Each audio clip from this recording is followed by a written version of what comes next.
Most people are so hopelessly in love with the world that they'll never see beyond it. The world tells them what to do and what to think, and so the world becomes like a prison without walls, and they're never able to see beyond the veil. But as Christians, we're called to rise above that. We get there through faith. Faith comes from the spoken word. And if we're not listening to the spoken word, then we're listening to the world, and it keeps us in this prison for our minds, like the Matrix, and we go round and round from place to place within the city limits, thinking about worldly things in this prison without walls. But once you break free, once you start seeing beyond the veil, that's your own personal apocalypse. That's the definition of an apocalypse, is being able to see beyond the veil. And to get there, your faith has to be as big as a mountain. You have to leave doubt behind. Of course, the world tries to pollute your mind with things like devolution. But we know that even the simplest form of life requires megabytes of information in the form of DNA. All life depends on this programming language. No DNA, no proteins, no life. The science absolutely proves that life was designed, but the world attempts to brainwash you into thinking that you're nothing special, that you're just a random sequence of events. There's no meaning to life. And so you stay rooted in the world, in the physical.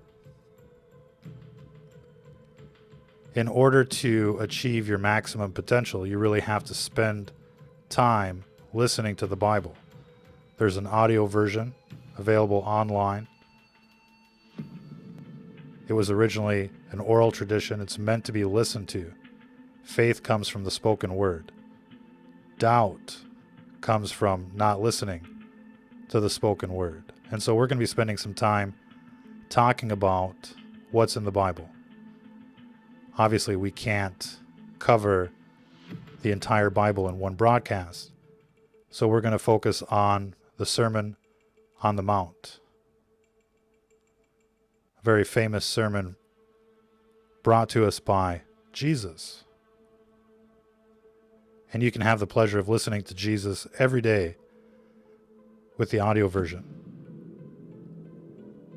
The Sermon on the Mount begins on Matthew chapter 5.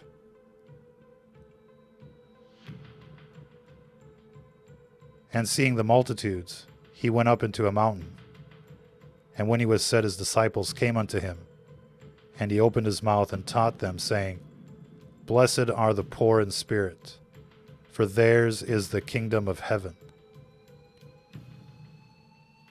Let's think about this for a second, ladies and gentlemen. What does it mean to be poor in spirit? It means to be like a beggar. What's the opposite of being poor in spirit? It's being haughty, prideful, thinking that you can do it all by yourself. And so, if the poor in spirit are blessed, then the rich in spirit,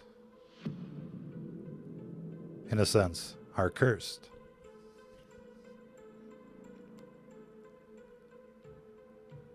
How many Christians out there walk around in their thought life as a beggar, asking for more, asking for forgiveness, asking to do the right thing, asking for the right thing?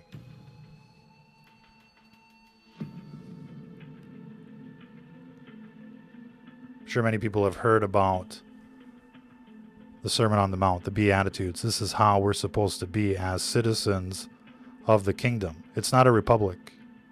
It's not a democracy. We have to think about it in terms of a kingdom like the Middle Ages. One wrong move and it's off with your head, essentially. But the Beatitudes are the requirements for the citizens of the kingdom. We're called to be spiritual beggars, if you will. Blessed are they that mourn, for they shall be comforted. In the book of Ecclesiastes, it tells us that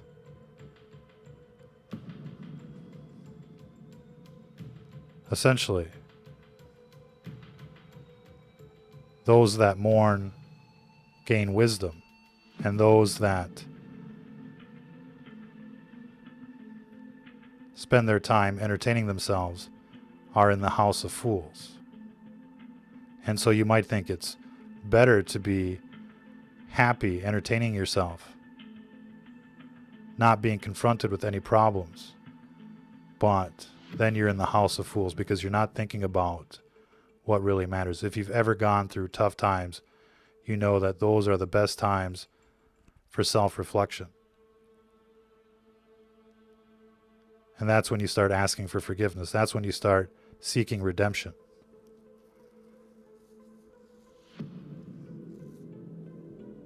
And for those that mourn, they will be comforted. Blessed are the meek, for they shall inherit the earth. This sounds counterintuitive. You would expect that the strongest survive, in a sense. But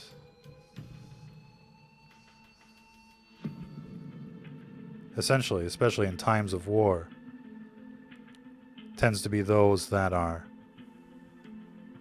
hiding in the basement that inherit the earth.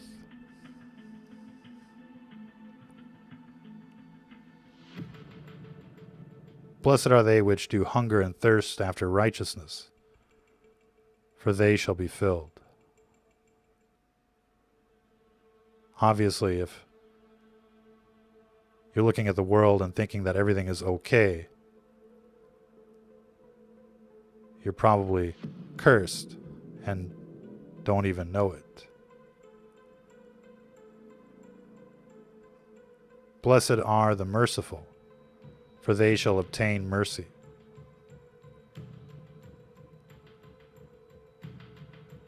Obviously, that makes a lot of sense for most Christians out there. You reap what you sow. Blessed are the pure in heart, for they shall see God. Isn't that what most people hope for?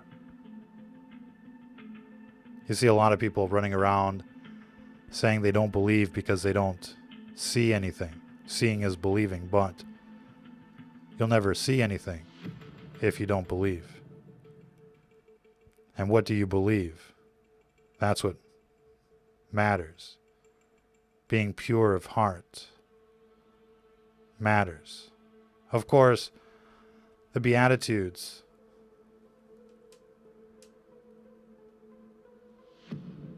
are a chapter in your education. Without knowing what it means to be pure in heart,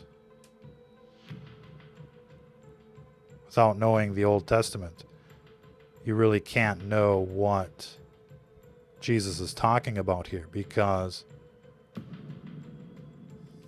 he spent his time teaching in the synagogues. He spent his time preaching the books of the Old Testament.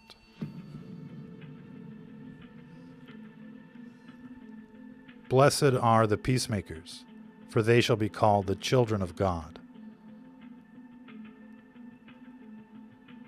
How many of us are peacemakers these days? We're going to be talking about that. The context of this sermon It's happening in the Holy Land. It's happening amongst people of faith. There are no wars around them. It's easy to be a peacemaker during peacetime, but what happens during wartime?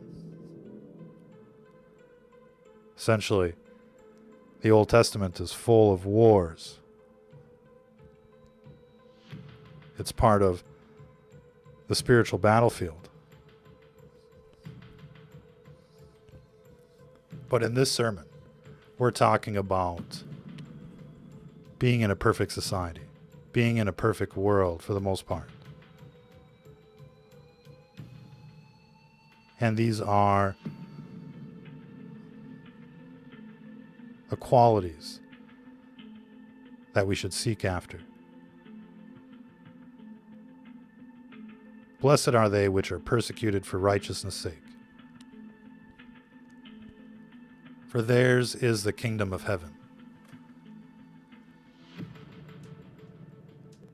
Blessed are ye when men shall revile you and persecute you, and shall say all manner of evil against you falsely for my sake. Rejoice and be exceedingly glad, for great is your reward in heaven. For so persecuted they the prophets which were before you. These are the 8 stereotypes, if you will, of people that are blessed according to Jesus. Poor in spirit, those that mourn, those that are meek, those that hunger and thirst after righteousness, those that are merciful, those that are pure in heart, those that are peacemakers.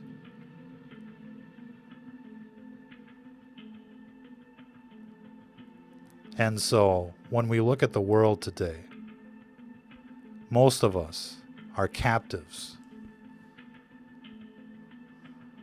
Obviously, we're praying and begging to be saved. We're in the house of mourning, not in the house of fools. Mourning for what we've lost, mourning over what the world has become. We're obviously meek in terms of the standing armies of the world. We're hungering and thirsting after righteousness, for truth, for justice.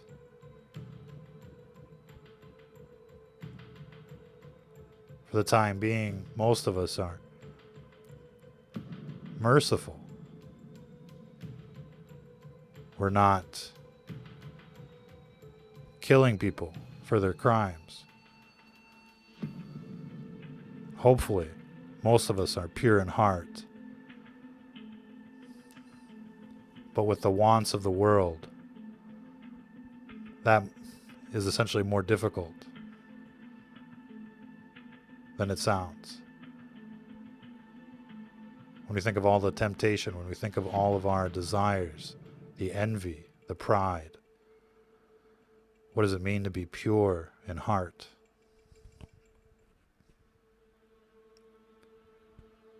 And of course, being a peacemaker these days seems like an impossible task.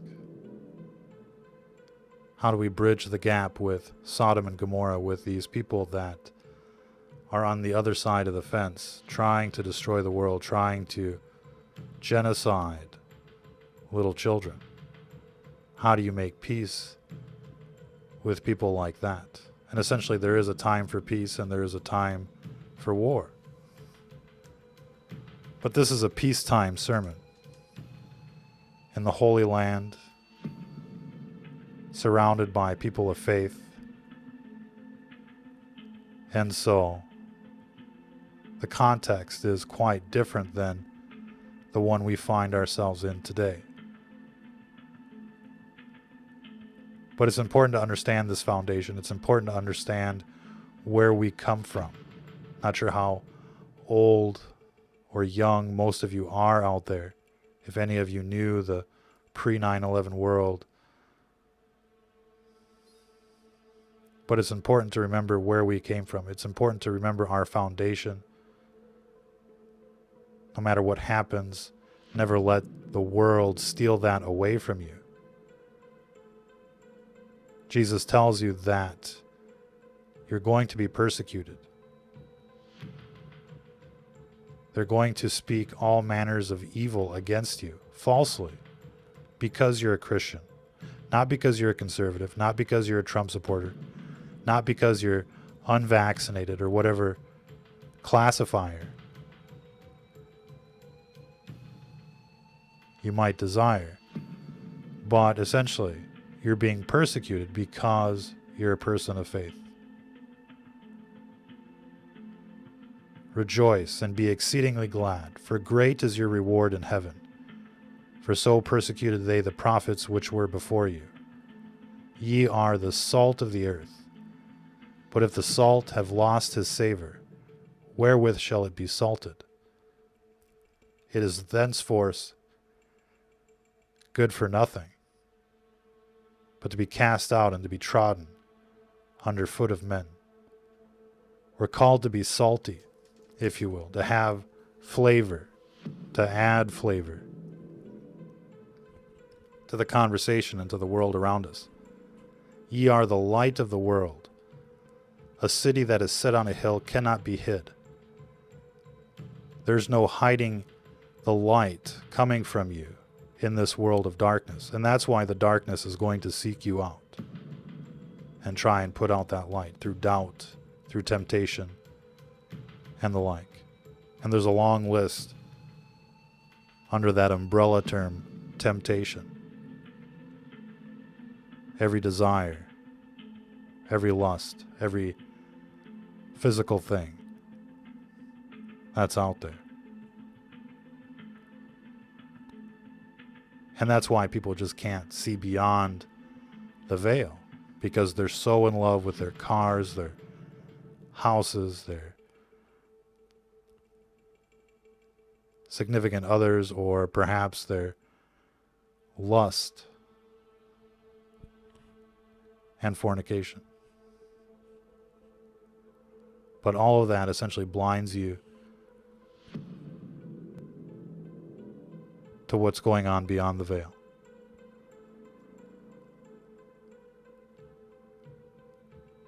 Neither do men light a candle and put it under a bushel, but on a candlestick, and it giveth light unto all that are in the house. Let your light so shine before men that they may see your good works and glorify your Father which is in heaven. And so we should lead by example. People should wonder what makes you tick. How is it that you're so happy? Why is it that you sound so different than the people on television or the people from Sodom and Gomorrah with their lisp and their negative vibes, if you will? Think not that I am come to destroy the law or the prophets. I am not come to destroy, but to fulfill. For verily I say unto you, till heaven and earth pass, one jot or one tittle shall in no wise pass from the law, till all be fulfilled. What is a jot or a tittle? These are the slightest accents in the Hebrew and Aramaic languages. Nothing will change, and that's why it's important to understand everything that's in the Old Testament. Many Christians think that loving your neighbor as loving yourself is all you need, really. But that's just a quick summary of what's in the law. And Jesus comes back to that over and over again. It's important to understand the law, the commandments, and the statutes of the Almighty. Otherwise, you're not understanding the message. Whosoever therefore shall break one of these least commandments, and shall teach men so, he shall be called the least in the kingdom of heaven. But whosoever shall do and teach them, the same shall be called great in the kingdom of heaven. Most people will probably be happy just to make it. And certainly, doing good is its own reward. I don't think anybody out there is really thinking about what their rank will be in the next life, but we're told that breaking any one of these commandments, which commandments? The 10 Commandments. Exodus chapter 20.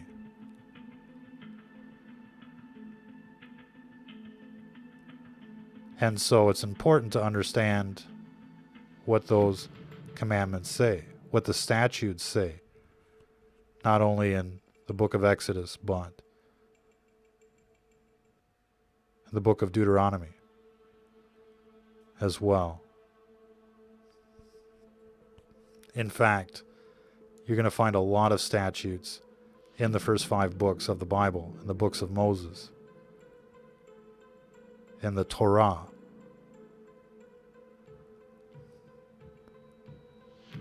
And essentially, that's where your education begins. And every book of the Bible is important, because it's not just lessons, and it's not just laws, and it's not just commandments and statutes. It's concepts, how to be a good person, how to be pure of heart.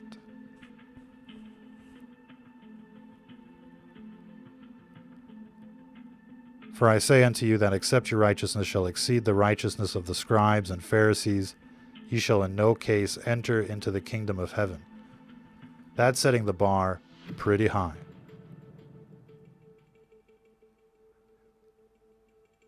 It's still a requirement for people of the Old Testament to write out the Torah by hand. It's one of the 613 commandments, statutes in the Old Testament, to write out the law by hand. That way you know it. That's what the scribes did. They didn't have copy machines back in the day.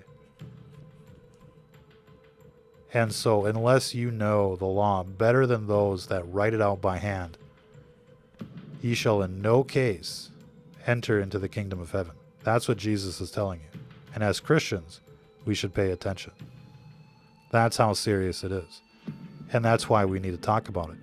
And if you don't spend time in the Bible, then you really have no idea what's going on or what's expected of you or what you're doing wrong. And so you're left in this cycle of delusion, and you never find your way out, like a black hole. And that's where most people are. They're in a black hole.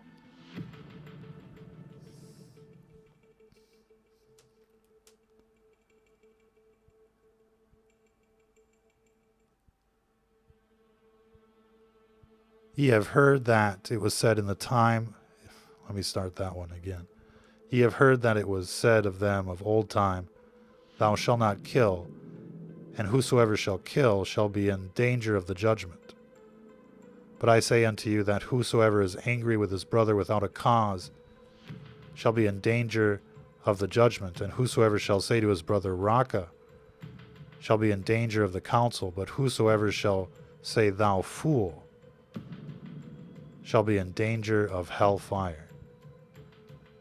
So Raca translates to idiot. And essentially, one of the lessons of the Old Testament is that you don't want to bring people down. You don't want to make fun of people, because it inspires anger and fury in them, causes them to lash out.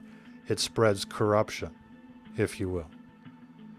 And so you shouldn't inspire anger out of people.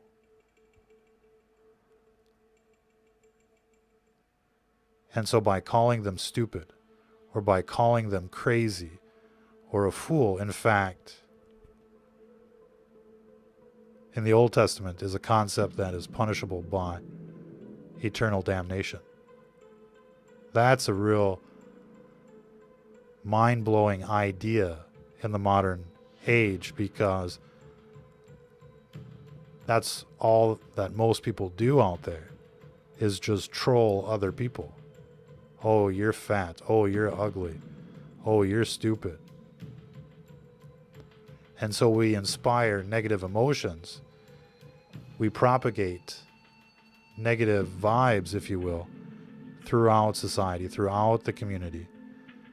And it just keeps going like dominoes.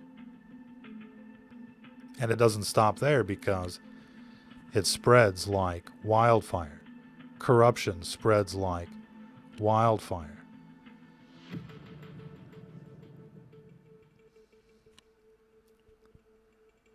Therefore, if thou bring thy gift to the altar, and there rememberest that thy brother hath aught against thee, leave there thy gift before the altar, and go thy way.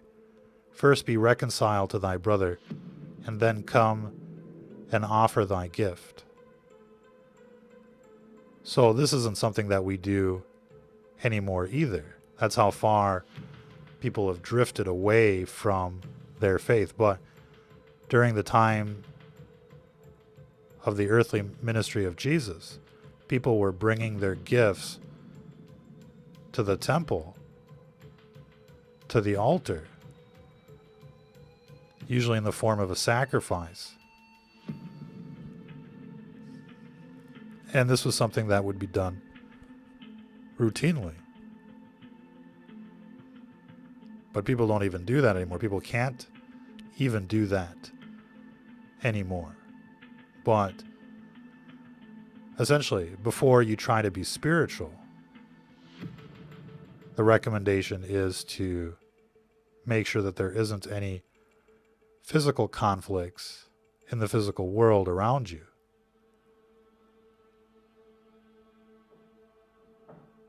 Perhaps another way to think about this is, before saying your prayers, make sure that nobody is upset with you for things that are under your control. Now, there's some people that you just can't help. They're going to be angry no matter what you do, no matter what you say. That's their job, to be angry, to make you upset, to bring you down. But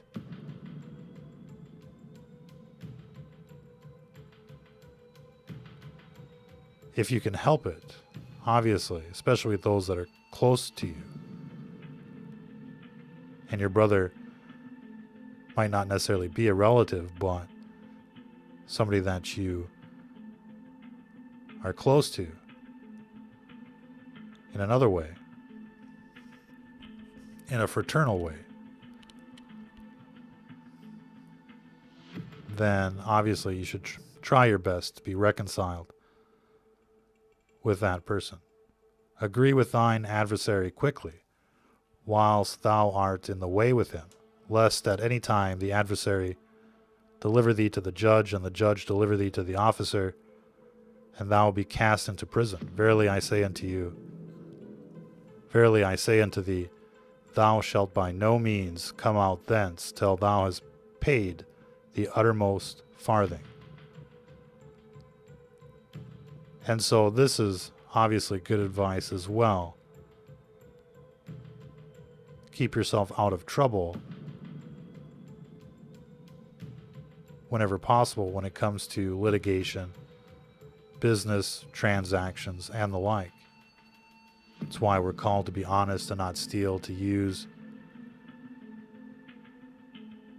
honest measures in our trades. Especially in the world that we live in, because the world is constantly looking for excuses to persecute people of faith. And so don't expect them to have much mercy on you, especially after you've broken free from the chains of worldly life. Ye have heard that it was said by them of old time, Thou shalt not commit adultery. But I say unto you that whosoever looketh on a woman to lust after her hath committed adultery with her already in his heart. Most people, when they think of adultery, they think of having a sexual relationship with a married woman. But here we see the word adultery used as a different kind of verb, adult activity, fornication. And for most people, we attempt to minimize the sin of fornication. Oh, we know it's bad, but it's not that bad. It's not committing adultery with a married woman. It's not cheating on your wife. But essentially, fornication is what brought down the fallen angels. They lusted after women. They left their first estate so that they could fornicate and defile themselves in the blood of women.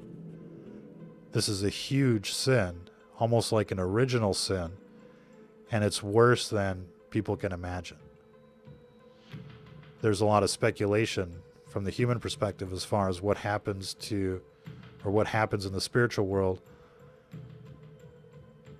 due to sins of lust and fornication. But essentially the thinking is that these types of sins spawn various demons and unclean spirits. And essentially, people that are devoted to these types of lifestyles will have these demons attached to them. It's a rather complicated concept, but essentially, all of our actions have ramifications in the spiritual world. Ripple effects, if you will. And sometimes they can turn into a tsunami, especially when the entire society is corrupt as modern day society. And that's why it looks like the end times.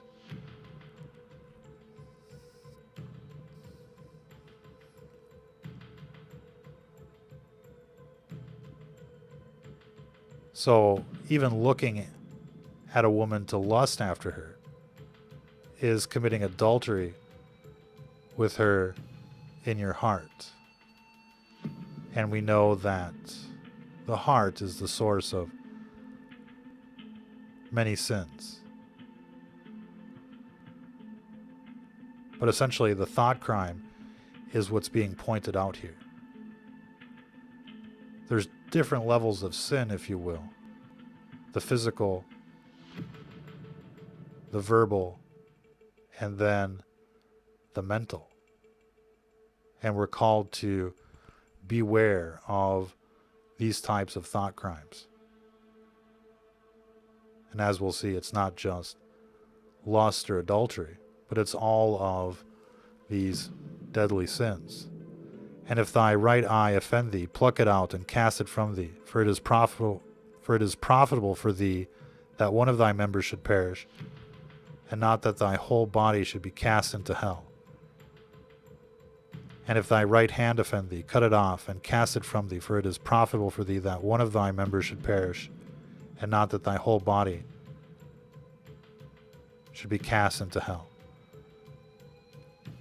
Many preachers and scholars will not only talk about the physical members of your body, but members of your entourage, perhaps even habits that you might have, places that you might go. And if these places or these people cause you to sin or cause you to drift into the purely physical, then essentially you want to cut them out of your life. And it's like the same idea as marrying outside of the faith. There's many lessons of that in the Bible, including King Solomon had many wives, and some of those wives were from Egypt and other places, exotic, if you will. And they essentially caused him to drift away from the faith. Imagine King Solomon building the temple and then drifting away. That's what hanging out with the wrong crowd can do to anyone, even King Solomon, if you will. And so it's better to cut these people out of your life. But when the entire society, the entire world is turned into Sodom and Gomorrah, what do you do? And that's why I'm sure many people wish they could talk to Jesus right now and ask him, what would you do right now, considering the situation? If you're living in Sodom and Gomorrah and they're all like that, what do you do? Run and never look back. I mean, that's the lesson in the Bible, right? But again, the Sermon on the Mount is about who we are as a people, as a community of faith. And it's not about the people of Sodom and Gomorrah. It hath been said, whosoever shall put away his wife, let him give her a writing of divorcement. But I say unto you that whosoever shall put away his wife, saving for the cause of fornication, causeth her to commit adultery, and whosoever shall marry her that is divorced, committeth adultery. And so you think of all these people that are divorced and remarried with, a Brady Bunch type of household. They're living in major sin. And the product of that household is going to be major sin for the most part. Once you get married, especially when you have children, it's for life. Don't even think about getting involved with people that are married or divorced, no matter what the excuse of the Jezebel might be, because they're just drawing you in.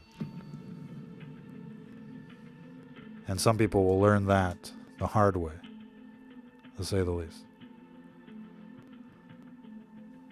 Again, ye have heard that it hath been said by them of old time, Thou shalt not forswear thyself, but shalt perform unto the Lord thine oaths.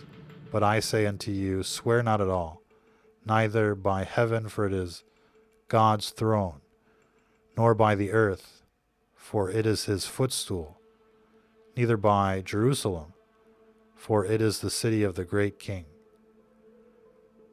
Neither shalt thou swear by thy head, because thou canst not make one hair white or black. That's not a real common thing for people in America to swear by somebody's head, but in European societies, that's something that people do all the time. It's part of that secular wordcraft, witchcraft, if you will, doing the opposite of what's in the Bible. But essentially, we're called not to swear at all.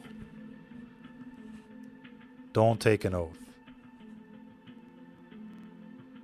But if you do, you better keep it.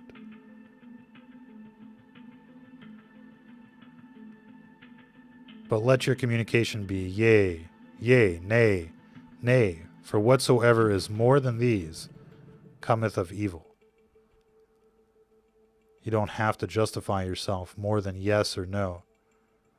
Ye have heard that it hath been said, an eye for an eye, and a tooth for a tooth. But I say unto you, that ye resist not evil, but whosoever shall smite thee on thy right cheek, turn to him the other also. And if any man will sue thee at the law, and take away thy coat, let him have thy cloak also.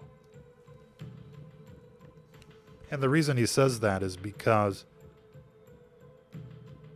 anyone that takes away your cloak, especially back in those days, and that's all you had to keep warm. Most people didn't have electric heaters or even real homes. And so they slept in like a barn or out in the woods, and all they'd have is their cloak. And if somebody actually took away your cloak, the Old Testament tells us that those people are cursed. And so, essentially, the idea here is let these people curse themselves. Don't add hatred or sin to the situation. If they're going to hit you on the right cheek, offer them the left one as well. Double down. Go all in. Secure your damnation. Do it again. Take the cloak as well.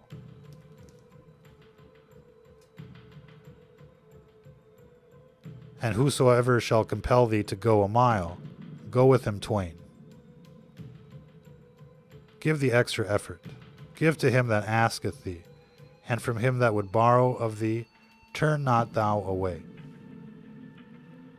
That's really tough these days.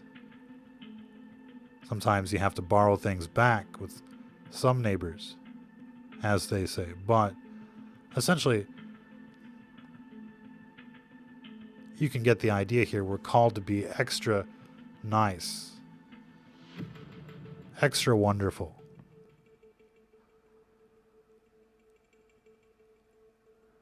And there's a reason for that, because it introduces positivity or positive vibes into the society, into the community, into your neighborhood, into your household. Now, obviously, justice demands an eye for an eye and a tooth for a tooth. But sometimes evil begets more evil. Most people probably don't have to deal with that type of situation, but imagine you're living in a real bad neighborhood and you squeal on a local gang member and they go to prison. What's going to happen? That gang is going to come back and seek revenge. And so you might be thinking that you've done well, only for it to blow back in your face. And you can have an endless debate when it comes to these types of situations. But we're going to focus on what Jesus is teaching us here and to try and understand why he's telling us what he's telling us.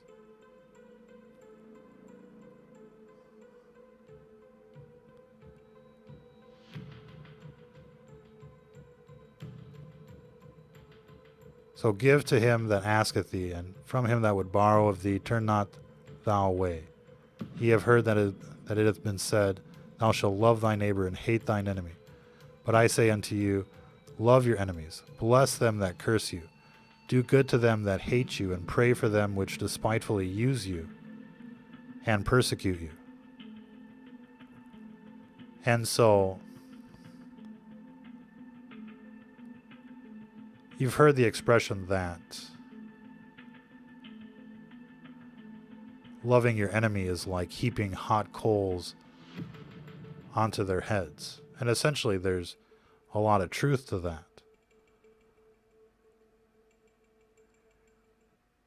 It's like everything else in this world of extremes. The positive tends to cancel out the negative.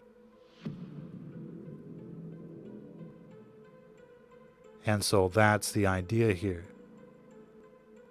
is to love your enemy, to bless them that curse you, to do good to them that hate you. And of course, for the most part, we're dealing with a society that is altruistic, that is already following the commandments. You can't imagine having a fellow Christian really hate you for something. You can't imagine being confronted with the type of evil that we're being confronted with today. But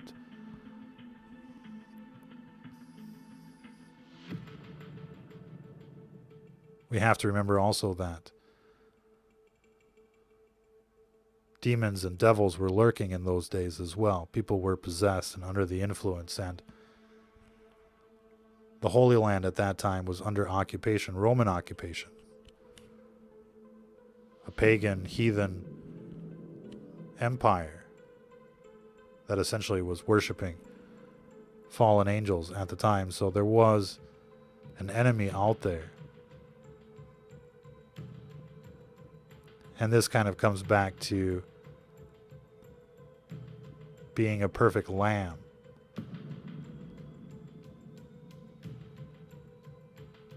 To offer yourself as a sacrifice and to let judgment come from the heavens above. And what happened to the Holy Land? What happened to the Roman Empire after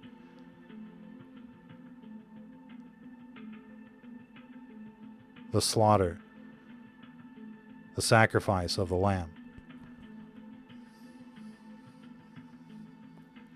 Well, the Jews were dispersed into the wind, and the Roman Empire met a similar end. And so the eternal lesson of the Sermon on the Mount is that it's best to leave judgment and revenge to the Almighty.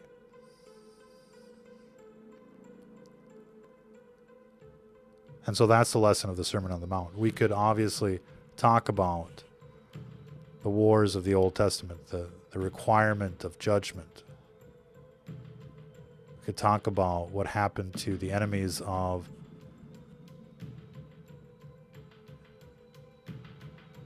the Israelis way back in the day, like Pharaoh, like many others, like David versus Goliath. But essentially, there's a time for peace and there's a time for war. And the Sermon on the Mount is obviously a peacetime sermon. And so we're going to keep it as a peacetime sermon.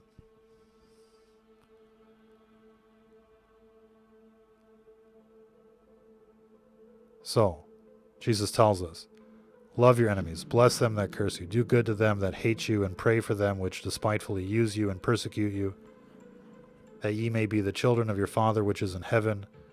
For he maketh his sun to rise on the evil and on the good, and sendeth rain on the just and on the unjust. For if ye love them which love you, what reward have ye? Do not even the publicans the same? And so,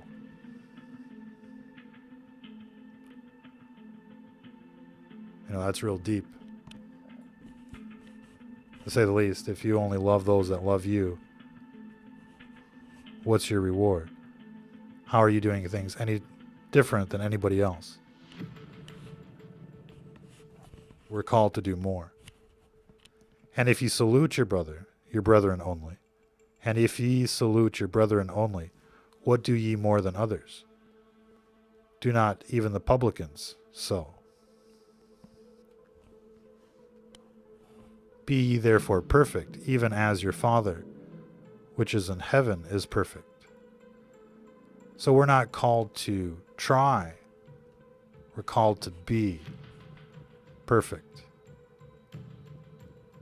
That's the challenge. That's the mountain that we must climb. And, a lot of people are going to say, well, Nobody's perfect. We're never going to be perfect.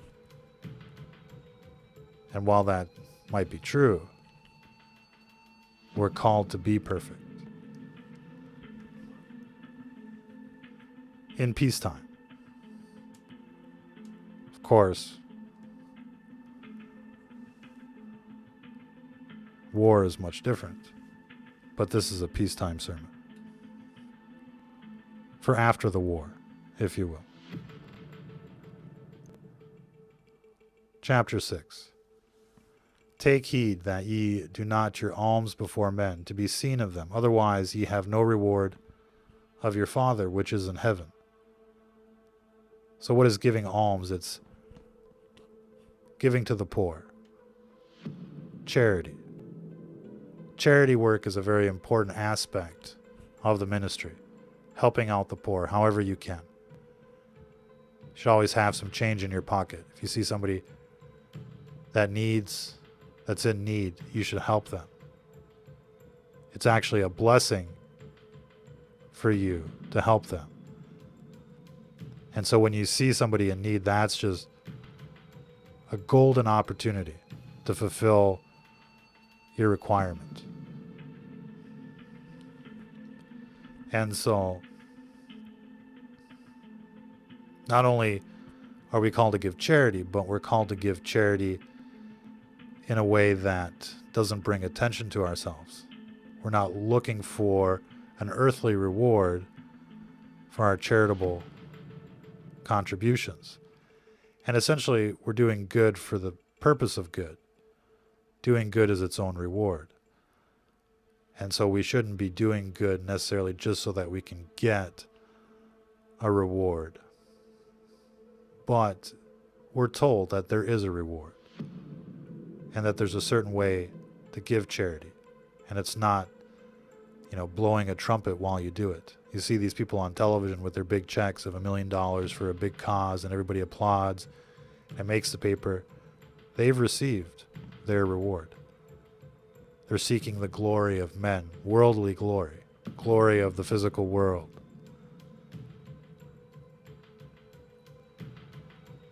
Therefore, when thou doest thine alms, do not sound a trumpet before thee, as the hypocrites do in the synagogues and in the streets, that they may have glory of men. Verily I say unto you, they have their reward.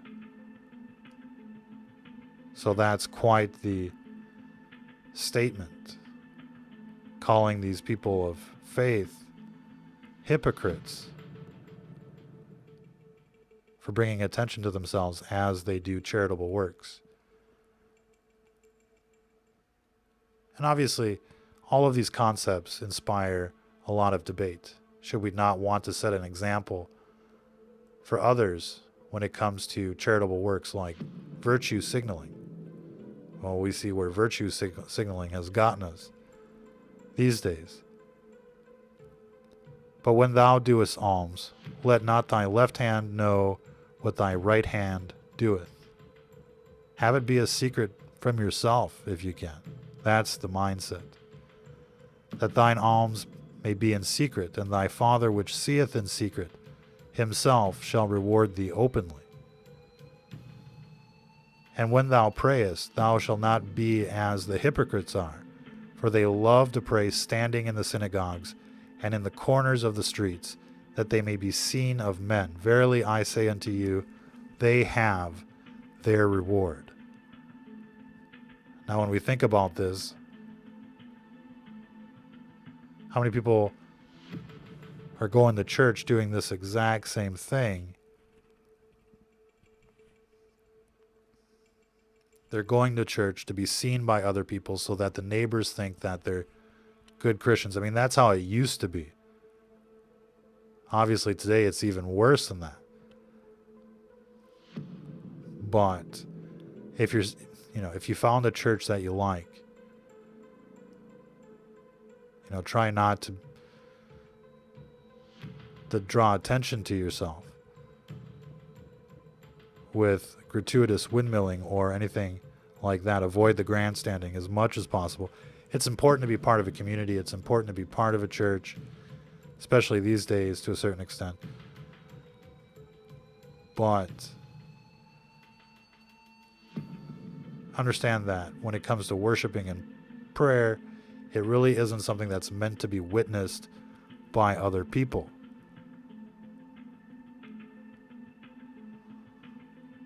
But thou, when thou prayest, enter into thy closet, and when thou hast shut thy door, pray to thy Father which is in secret, and thy Father which seeth in secret shall reward thee openly. Try to dedicate a room in your house, if you can, your own private little chapel, and say your prayers there. How many times should you pray a day? Do you even think about that?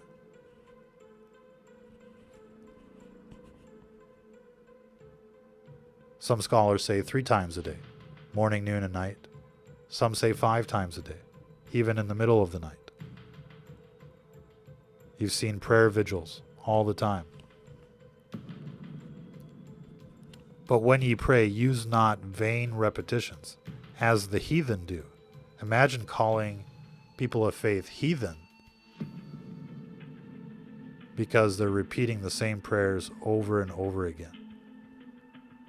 For they think that they shall be heard for their much speaking. Be not ye therefore like unto them, for your Father knoweth what things ye have need of, before ye ask him. So don't make a shopping list. I need a new car, I need a new house, I need new clothes, I need a new job, I need a job. Seek and ye shall find. Knock and that door shall be open. Those aren't the things that you should be praying for. After this manner, therefore, pray ye. And when you say the Lord's Prayer, you should be thinking about every word, every aspect to what it means. Our Father. Think about the word our. Who's included there?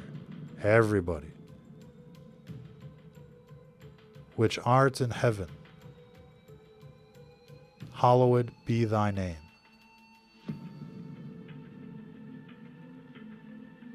Thy kingdom come, thy will be done in earth as it is in heaven. Give us this day our daily bread, and forgive us our debts as we forgive our debtors. And lead us not into temptation, but deliver us from evil. For thine is the kingdom and the power and the glory forever. Amen.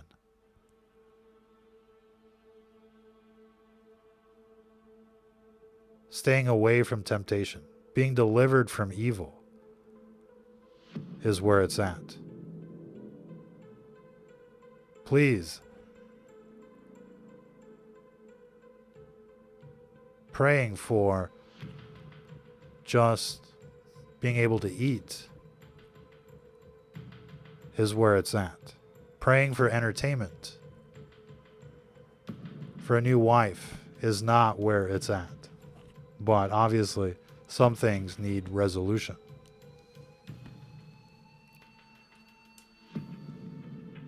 Again, you could spend all day thinking about what's being said here. But this is the example of the prayer that you should be saying. And obviously you can say other prayers and you can do other forms of worship, but pay attention to how you do it. Intention and sincerity means everything. And you'll notice that when you say your prayers, all sorts of things are going to come in to try and distract you, to make your prayers less meaningful, to minimize the words that you're using.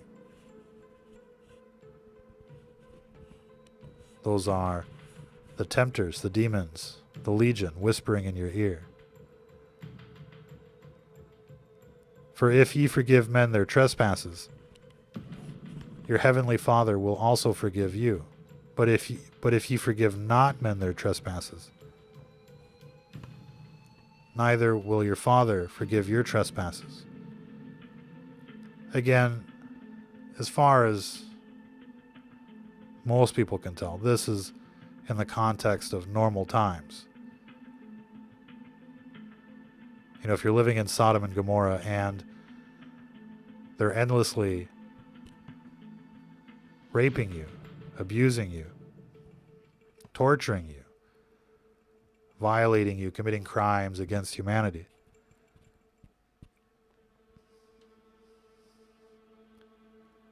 that's a different context than living in a more or less perfect society or a normal society.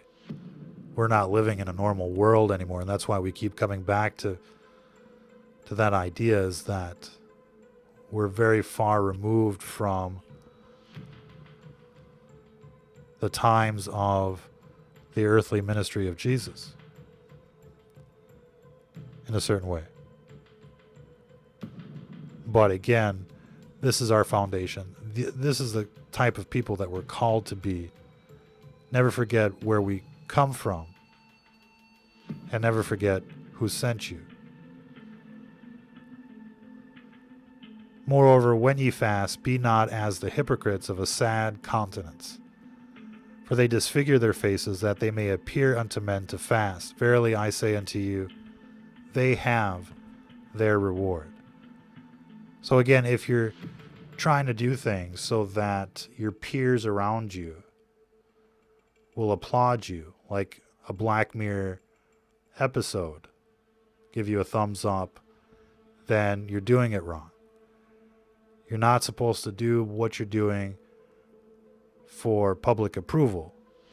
You're doing what you're doing because the Bible tells you so. So we're not of the world. We're not in love with the world or the people of the world. We're cut from a different fabric altogether. And essentially that's what it means to be holy, in a sense, to be separate and clean, and not as the heathen, not to be defiled as they are.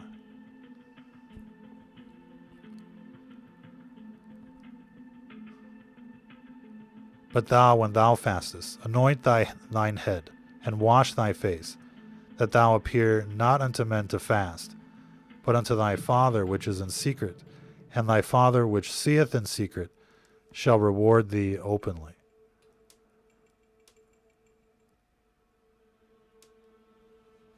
Lay not up for yourselves treasures upon earth, where moth and rust doth corrupt, and where thieves break through and steal. But lay up for yourselves treasures in heaven, where neither moth nor rust doth corrupt, and where thieves do not break through nor steal. For where your treasure is, there will your heart be also. Where is your treasure? Where is your Bible? Is it on the floor? Is it with all of the other books? Do you wash your hands before you pick up your Bible? How precious is it to you? Do you treat it like a treasure? And so, a lot of people baby a lot of things, and that's how you can tell what matters to them. And don't think that you're fooling anybody out there when it comes to where your heart is. But separating yourself from the world is where it's at. The light of the body is the eye. If therefore thine eye be single, thy whole body shall be full of light. But if thine eye be evil, thy whole body shall be full of darkness. If therefore the light that is in thee be darkness, how great is that darkness? This is touching on the idea of double-mindedness, being double-minded. So here we see that the light of the body is the eye. If therefore thine eye be single, thy whole body shall be full of light. So that's good. But if thine eye be evil, thy whole body shall be full of darkness. So it's talking about a duplicity here. It's not saying it outright, like it says in verse 22. If therefore thine eye be single, thy whole body shall be full of light. But if thine eye is not single, therefore if thine eye be evil, thy whole body shall be full of darkness. And this is followed up in verse 24. So let's get there and then we'll summarize. If therefore the light that is in thee be darkness, how great is that darkness? No man can serve two masters. For either he will hate the one and love the other, or else he will hold to the one and despise the other. Ye cannot serve God and mammon. Mammon is money back in the day. So you cannot serve the Almighty and the secular world. You can't have two masters. And even Jesus tells his disciples that. And this is something that is lost on many Christians out there. You can't serve the Almighty and Jesus. You can't have two masters. Jesus tells you to worship the Almighty. The Lord's Prayer is Our Father, inclusive. And in other verses, Jesus tells you over and over again, worship the Almighty. That's what Jesus taught everyone. But it gets confusing because the dark side is introducing duplicity, double-mindedness, because you can't serve two masters. And so this offends a lot of people. But we've talked about this in other broadcasts. In any case, if your eye is not single, if it's duplicitous, then your whole body is full of darkness, evil. So we see the link between darkness and evil here, and duplicity and evil. And in fact, you'll actually see at times something else in the eyes of people. Their eyes don't appear to be single physically. There appears to be something else there. And this is seeing beyond the veil. This is when you start noticing the supernatural, the metaphysical. And if you're not well prepared, you're not going to withstand the evil days like we're going through right now. Therefore I say unto you, take no thought for your life, what ye shall eat, or what ye shall drink, nor yet for your body, what ye shall put on. Is not the life more than meat, and the body than raiment? And so again, we're told not to worry about what's going on. How are we going to live beyond our next paycheck? Seek and you shall find. Knock and it shall be opened. We're not called to just sit on the couch and do nothing. We're called to be active, proactive, reactive. We're called to be productive. But we're called to not worry about the needs in our physical world. It's going to be taken care of for us. Behold the fowls of the air, for they sow not, neither do they reap, nor gather into barns, yet your heavenly Father feedeth them. Are ye not much better than they? Which of you by taking thought can add 1 cubit unto his stature? And why take ye thought for raiment? Consider the lilies of the field, how they grow. They toil not, neither do they spin. And yet I say unto you that even Solomon in all his glory was not arrayed like one of these.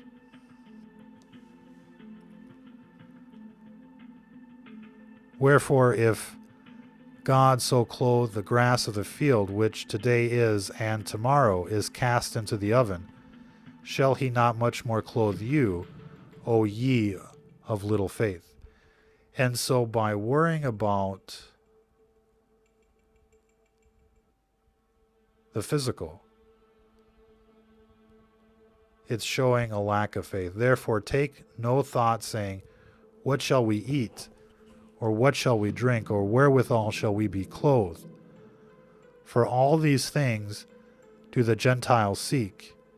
For your heavenly Father knoweth that ye need of all these things. But seek ye first the kingdom of God and his righteousness, and all these things shall be added unto you. Take therefore no thought for the morrow shall make thought for the things of itself. Sufficient unto the day is the evil thereof. Isn't that the truth? Don't worry about tomorrow, for the troubles of the day are enough to contend with. And everything will work out just fine. You'll be walking on water. You'll be walking all above all your troubles if you leave doubt behind, if you do the right thing. But otherwise, you'll sink and you'll drown in the misery of the world, and there's plenty of it.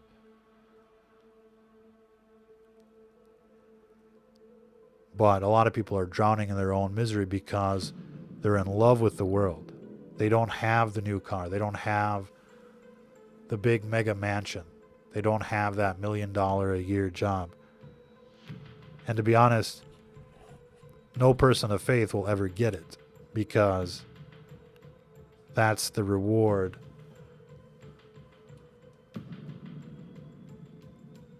of the evildoers, essentially. They've received their reward in this life. And so don't expect to be living a fat life of prosperity as a Christian. There's a lot of people that teach the prosperity gospels, if you will, but that's really not anywhere in the Bible for the most part.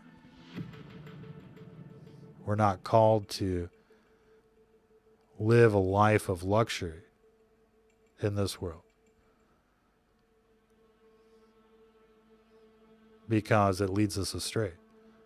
Then we're serving two masters, if you will.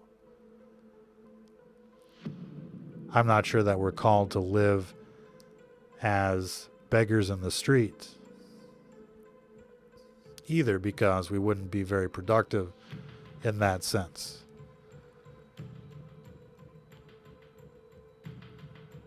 But you have to remember that Jesus and the disciples were not living a luxurious life.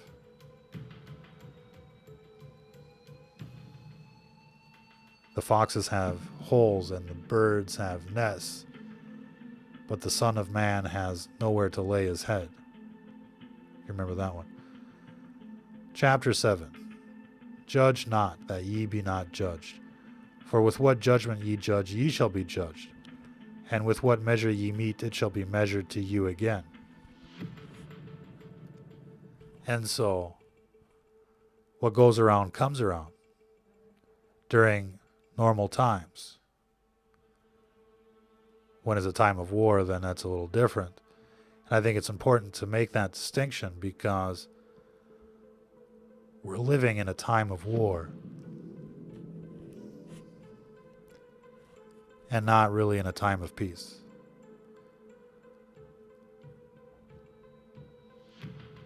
And why beholdest thou the mote that is in thy brother's eye, but considereth not the beam that is in thine own eye?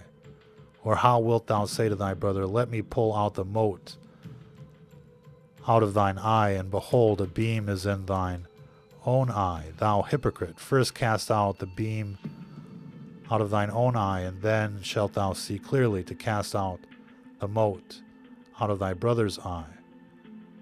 And so obviously, when we're chastising fellow Christians, it's probably better to hold our tongues Why are you doing this? Why aren't you doing that?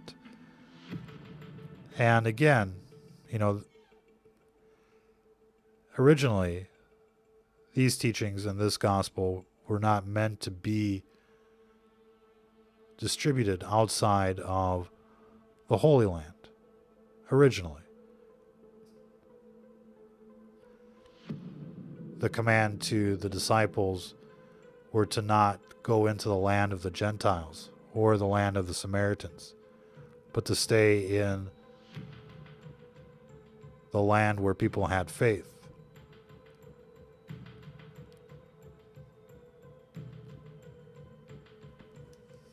But eventually, after the disciples had received their training, they were called to preach the Gospels to the world around them, and that they did. Give not that which is holy unto the dogs, neither cast ye your pearls before swine, lest they trample them under their feet and turn again and rend you.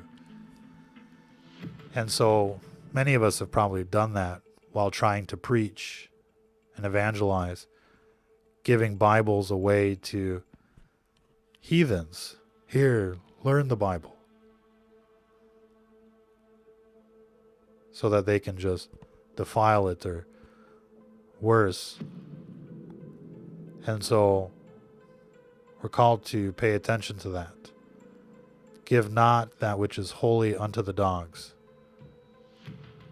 Don't give your pearls or your valuables to the swine, to the heathen, because they'll just take it, trample on it, and turn again and rend you or take more from you again. Ask and it shall be given you. Seek and ye shall find. Knock and it shall be opened unto you. That's important. And you should write that down. Ask and it shall be given you. Seek and ye shall find. Knock and it shall be opened unto you. For everyone that asketh receiveth, and he that seeketh findeth, and to him that knocketh it shall be opened. Or what man is there of you, whom if his son ask bread, will he give him a stone? Or if he ask a fish, will he give him a serpent? If ye then, being evil, know how to give good gifts unto your children, how much more shall your Father which is in heaven give good things to them that ask him? It's important to ask for the right thing, however, as one of the many lessons in the Old Testament. Asking the wrong thing can have terrible consequences. Therefore, all things whatsoever ye would that men should do to you, do ye even so to them, for this is the law and the prophets. It's like the golden rule. But again, this is happening in the Holy Land. This is happening in a community of faith. This is not happening in Sodom and Gomorrah. What happened in Sodom and Gomorrah. And so it's important to remember this context. Enter ye into the strait gate, for wide is the gate, and broad is the way that leadeth to destruction, and many there be which go in thereat. That's where the crowds go. That's where the masses go, to the concerts, to the stadiums, to the house of fools, not the house of mourning.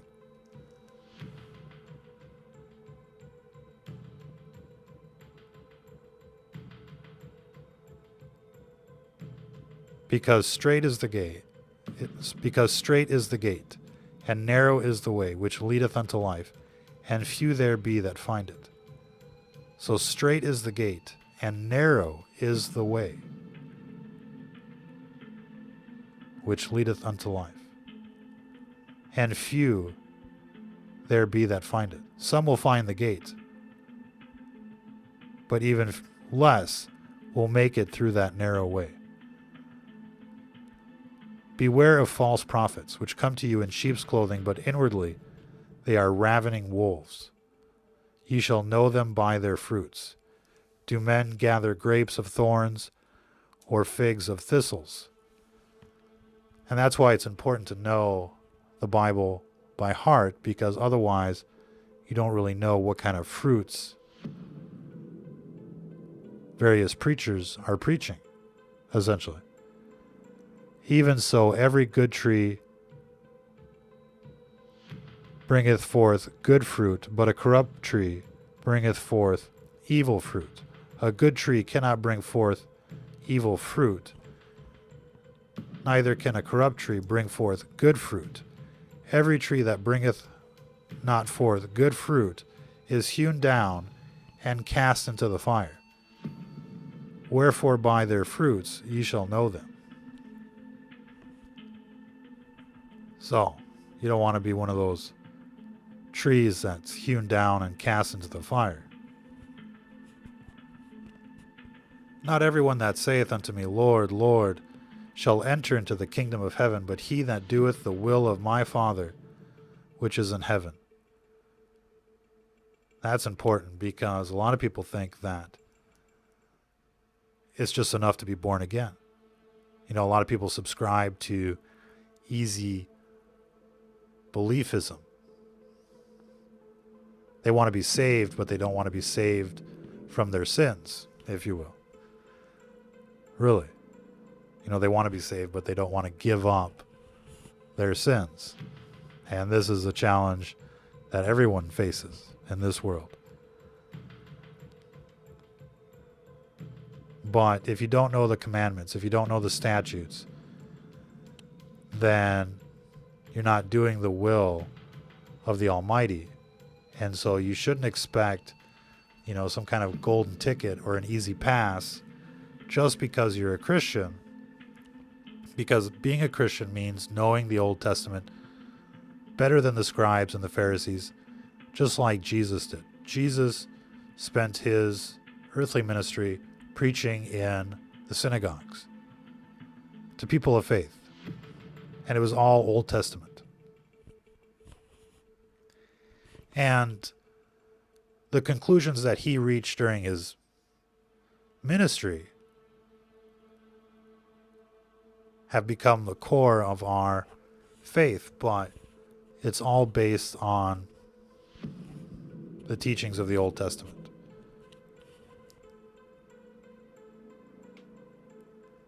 Many will say to me in that day, Lord, Lord, have we not prophesied in thy name? And in thy name have cast out devils? And in thy name done many wonderful works? And then will I profess unto them, I never knew you. Depart from me, ye that work iniquity. And so this is especially true for those that are ignoring the Old Testament, that are worshiping Jesus as the Almighty. This is not what Jesus taught us. I mean, I don't want to say this, but I almost do, you know, in a sense, that if Jesus could hear, let's not say that if he could hear, but if Jesus was here listening to what a lot of these preachers and fellow Christians have to say, I mean, they'd probably get, you know, chased out with a stick, to put it politely. And that's what he's telling us in the Sermon on the Mount. Therefore, whosoever heareth these sayings of mine and doeth them, I will liken him unto a wise man which built his house upon a rock. And the rain descended, and the floods came, and the winds blew, and beat upon that house, and it fell not, for it was founded upon a rock. And everyone that heareth these sayings of mine, and doeth them not, shall be likened unto a foolish man which built his house upon the sand.